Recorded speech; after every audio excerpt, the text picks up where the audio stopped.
కాంగ్రెస్ నిజ స్వరూపం మరోసారి బయటపడింది. దశాబ్దాలుగా హిందూ వ్యతిరేక నిర్ణయాలతో ఈ దేశాన్ని ఏలిన ఆ పార్టీ మొన్నటి సార్వత్రిక ఎన్నికల సమయంలోనూ అదే ఫార్ములాతో బరిలోకి దిగింది. కులాల కుంపట్లతో హిందువుల మధ్య చిచ్చు పెట్టి ముస్లిం ఓట్ల ద్వారా అధికారాన్ని చేజిక్కించుకోవాలని ఆశించింది. అందుకు అనేక సాక్ష్యాలు కళ్ల ముందే కనిపిస్తాయి.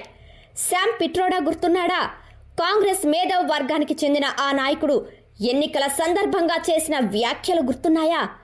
ఎన్నికలకు ముందు ఆయన్ని పార్టీ నుంచి సాగనంపిన కాంగ్రెస్ పార్టీ ఆ తంతు ముగిశాక మళ్లీ ఆయనకు అవే బాధ్యతలు అప్పగించారు. ఈ ఒక్క పరిణామంతో ఈ జాతీయ వృధా పార్టీ యొక్క లక్ష్యమేంటో ఇట్టే అర్థం చేసుకోవచ్చు.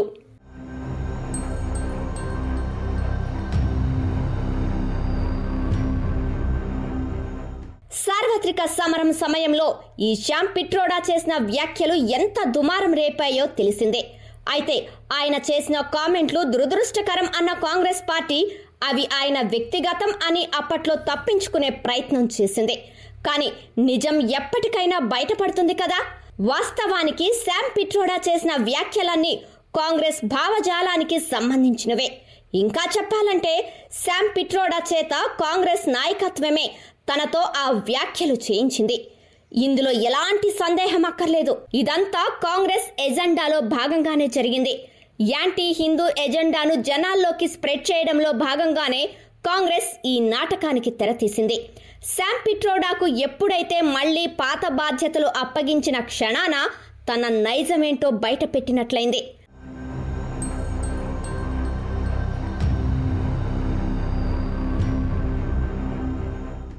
అసలు శామ్ పిట్రోడా చేసిన వివాదాస్పద వ్యాఖ్యల్లో కొన్నింటిని ఇప్పుడు చూద్దాం. 1984లో సిక్కుల ఊచకోతకు సంబంధించిన ప్రశ్నకు సమాధానమిస్తూ అప్పుడు జరిగిందేదో జరిగింది, అయితే ఇప్పుడేంటి అని ఆయన ఎదురు ప్రశ్నించారు. 2019లో సర్జికల్ స్ట్రైక్స్ అసలు జరిగిన మాట వాస్తవమేనా అంటూ అనుమానం వ్యక్తం చేశారు. భారత రాజ్యాంగ రూపకల్పనలో అంబేద్కర్ కన్నా ఎక్కువగా నెహ్రూ కష్టపడ్డారని అన్నారు. రామమందిర నిర్మాణం గురించి మాట్లాడుతూ ఆలయాలు ఉద్యోగాలు సృష్టించలేవని అన్నారు. అమెరికాలో ఉన్నట్లు భారత్లో వారసత్వ పన్ను చట్టం తీసుకురావాల్సిన అవసరం ఉందన్నారు. ఎవరైనా మరణిస్తే ఆయన ఆస్తిలో 40% మాత్రమే అతడి వారసులకు చెందేలా, మిగతా 60% ప్రభుత్వం స్వాధీనం చేసుకునేలా చట్టం తీసుకురావాలని అన్నారు. భారత్ వైవిధ్యమైన దేశమని, తూర్పున ఉన్న ప్రజలు చైనీయుల్లా, పశ్చిమాన ఉన్న ప్రజలు అరబ్బుల్లా కనిపిస్తారని అన్నారు. ఉత్తరాది వాళ్లు శ్వేత జాతీయులు మాదిరిగా ఉంటే దక్షిణాది వాళ్లు ఆఫ్రికన్ల మాదిరిగా కనిపిస్తారని అన్నారు. ఈవీఎంలను హ్యాకింగ్ చేసే అవకాశం ఉందన్నారు. ఈవీఎం వ్యవస్థను జాగ్రత్తగా అధ్యయనం చేశామన్నారు. ఈవీఎంలను తారుమారు చేయటం సాధ్యమేనని స్పష్టంగా చెప్పారు. ఈ వ్యాఖ్యలను ఒక్కసారి గమనిస్తే కాంగ్రెస్ ఎజెండా ఏంటనేది స్పష్టంగా అర్థమవుతుంది. ఈ దేశంపై ఏ మాత్రం గౌరవం లేని విధంగా దేశం కంటే పార్టీయే శిరోధార్యం అనే లెవెల్లో పిట్రోడా వ్యాఖ్యలను పరిశీలిస్తే ఆ విషయం అవగతమవుతుంది. ముఖ్యంగా యాంటీ బీజేపీ, యాంటీ హిందూ ఎజెండాను స్ప్రెడ్ చేయడం అనే లక్ష్యం గోచరిస్తుంది.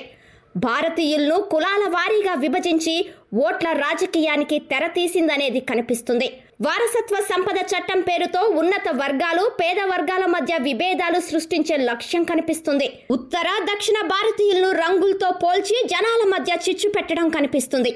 రాజ్యాంగంపై ఏ మాత్రం గౌరవం చూపెట్టకపోవడమే కాదు, కులగణన పేరుతో హిందువుల్లోని అగ్ర, అణిచివేత వర్గాల మధ్య గొడవలు సృష్టించడం గోచరిస్తుంది. దీన్ని బట్టి కాంగ్రెస్ ఎజెండాలో భాగంగానే శామ్ పిట్రోడా ఈ వ్యాఖ్యలు చేశారనడంలో ఎలాంటి సందేహం లేదు. అందుకే ఆయన్ని తీసేసినట్లే తీసేసి మళ్లీ పార్టీలోకి చేర్చుకొని పాత బాధ్యతలే అప్పగించింది.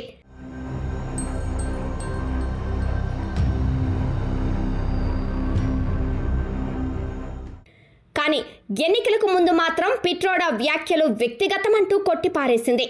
పార్టీ నుంచి సస్పెండ్ చేసింది. ఎన్నికలయ్యాయి కదా, మళ్లీ ఆయనకు అదే పదవిని కట్టబెట్టారు.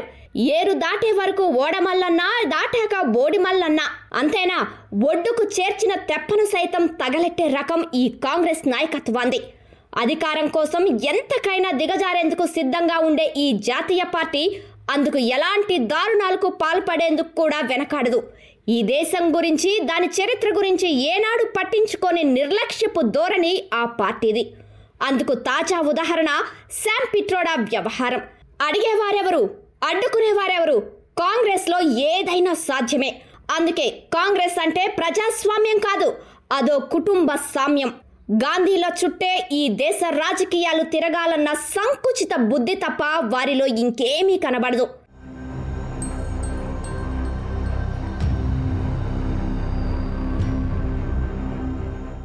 అయితే కాంగ్రెస్ నిజ స్వరూపం తెలిసిన ప్రధానమంత్రి నరేంద్ర మోదీ గతంలోనే పిట్రోడా వ్యాఖ్యల మర్మాన్ని బయటపెట్టారు. ఎన్నికల సమయంలోనే ఓ ఇంటర్వ్యూలో పిట్రోడా వెనక ఎవరున్నారన్న విషయాన్ని వివరించారు. కాంగ్రెస్ పార్టీ భావజాలాన్నే పిట్రోడా వ్యాఖ్యల్లో ఉందని, ఆ పార్టీ పెద్దలే ఆయనతో మాట్లాడిస్తున్నారని మోడీ అన్నారు. वो अकेले अपनी मर्जी से करते होंगे ऐसा मुझे नहीं लगता है, क्योंकि वो फिर हो हल्ला होता है तो कुछ दिन के लिए पार्टी से निकालते हैं, फिर पार्टी के मुख्य धारा में वो रहते हैं. जैसे अभी उन्होंने अमेरिका में जो उनके गुरु है उनको अभी इस्तीफा दिलवा दिया, अब कुछ दिन के बाद उनको ले लेंगे. तो ये उनकी एक सोची समझी रणनीति है कि देश में भ्रम फैला करना, वातावरण बदलना, नए नए मुद्दे जोड़ते रहना और विपक्ष को ऐसे मुद्दों पर रिएक्ट करने के लिए मजबूर कर देना.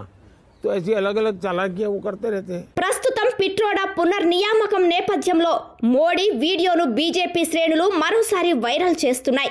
కాంగ్రెస్ నిజ స్వరూపాన్ని దేశ ప్రజలకు చెప్పే ప్రయత్నం చేస్తున్నాయి.